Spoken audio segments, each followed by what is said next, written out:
Okay, so we're over here at the King Law School. This is the King's Law School building, and what they've put in here is a rain garden. A rain garden does a couple things. It allows the water to infiltrate into the soil instead of running off into a waterway. So like we were talking before at the first part of the Arboretum, what you can have in these dense landscapes is a lot of water running off of these buildings and hardscapes into waterways. It gets spikes and causes floods in our waterways, so you can allow infiltration back into the groundwater table. The other thing that it does is, depending on where that rain garden or bioswale is put in, sorry if there's a little bit of noise here. Yeah, nice and slow.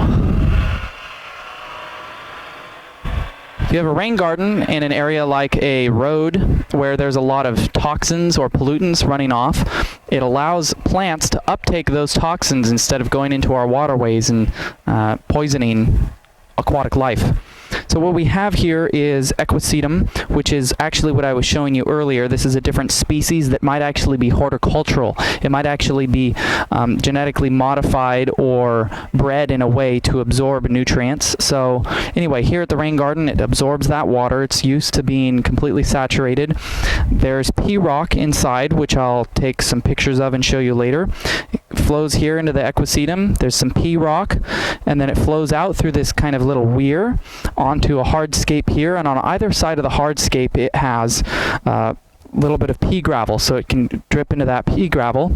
Then as you move down this little gutter, it has small weirs that run some of the water off into this rain garden down here. This is the larger portion of the rain garden, more of a bioswale, and this actually has rushes in it. Now remember, sedges have edges and rushes are round. This rain garden is a little interesting because it actually slopes down towards the gutter instead of sloping away from the gutter so that the water can flow across it. But nevertheless, it allows a little bit of the water to infiltrate into the pea rock and then down into the soil before making it to the Arboretum waterway. We're out here at the curb cut. I'm going to make this brief.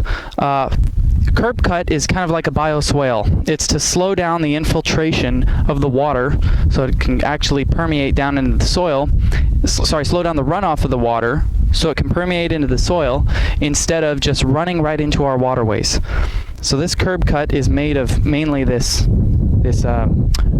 rush right here, and what they do is they can actually come in here and cut out the rushes and down to the very bottom of the stems, because they have a high root to shoot ratio. They just grow right back every year, and they can absorb the nutrients and that runs off, and so it's to collect some of the pollutants that comes up into these plants. These plants then are taken to a green waste facility and turned into compost.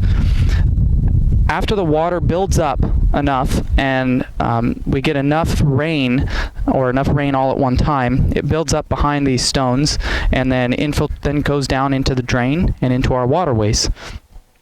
You can actually see some trash around here. So the trash will collect in this curb cut, which in a certain way is nice because it allows us to come back and pick up that litter and collect it instead of it going into our waterways and polluting aquatic life. That's really all there is to the curb cut. I suggest you reference the pictures for your sketches.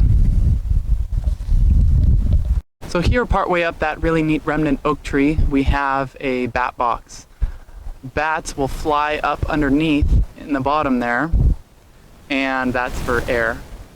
They fly up in the bottom there and roost and hang upside down on the inside of that bat box. Note how narrow it is and how high up on the tree.